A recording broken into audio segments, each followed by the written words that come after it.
Information. Mpianatra ho mpitsabo mendrika ho an'ny fireneko. Io ny lohahevitra nofidiny Mets Events andiany fahadimy anamariana ny hetsika ho an'ity taona ity.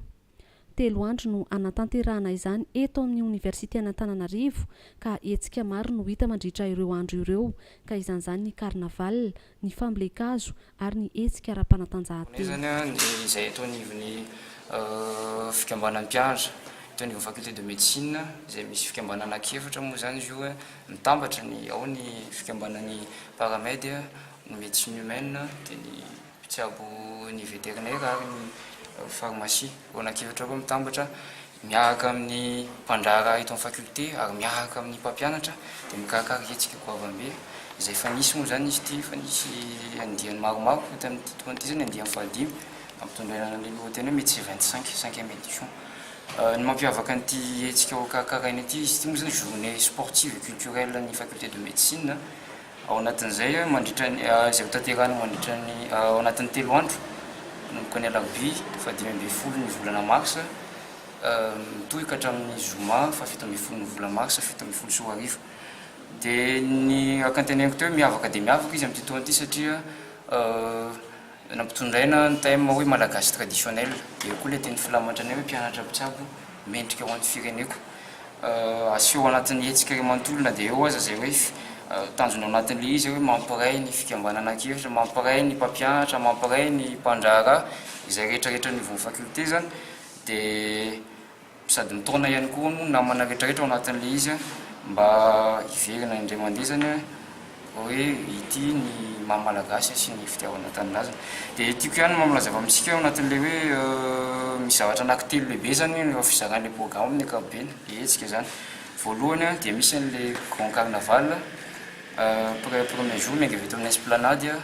miainga makany amin'ny gymnase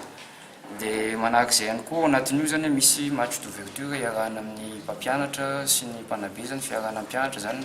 ao anatin'ilay firaisana zay dia ny après-midi moa zany amin'ilay andro voalohany io mitoa anatin'izay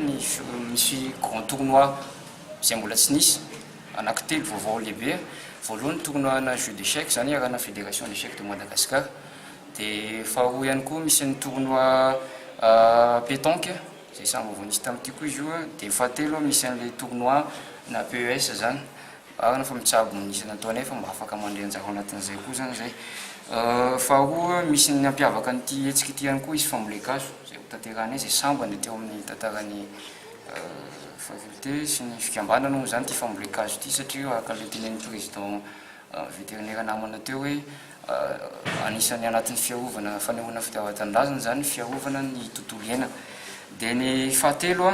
dia misy amin'ny fahatelo amin'ny andro farany zany dia isy ny fitopovavana maraina misy fiderana fankalazana ho ataon'ny chorale aty ao anatin'ny fikambanana ihany misy ny chorale médecine, chorale veto, ny vetsuez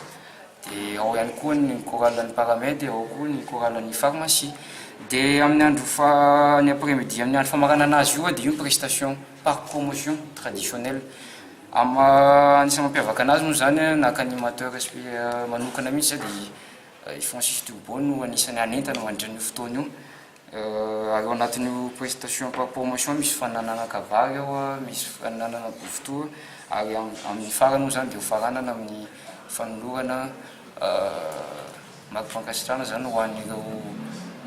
mendrika nandritra ny fihetsiketsehana rehetrarehetra. Araka ny tenen'ny président Benjamin teo zany moa dia isy ilay repassement io zany mbola tsisy hatramin'izay teto amin'ny Mets Events hatramin'izay 1 2 3 4 25 ty ilay izy nanomboka.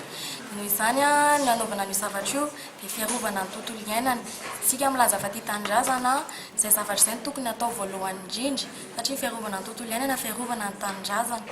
dia tokony hanao an'izay daholo zany manentana ohatrany hoe manome ohatra zany ho an'ny faculté tsirairay ny faculté de médecine mba hanao an'izay zavatra izay tsy eto amin'ny faculté de médecine Antananarivo ihany fa tokony hiparitaka eran'ny faculté de médecine eran'ny Madagascar mba hanehoana izay fiarovana ny tontolo iainana izao amin'izao andro fantatritsika izao ny cyclone vao tonga teto dia fa anisan'ny fiantraikan'ny tontolo iainana tsy voaharo dia izay zany nanaovana an'io resaka repassement io izay atao alakamisy 16 mars 2017. Madagascar Information vous remercie pour votre visite.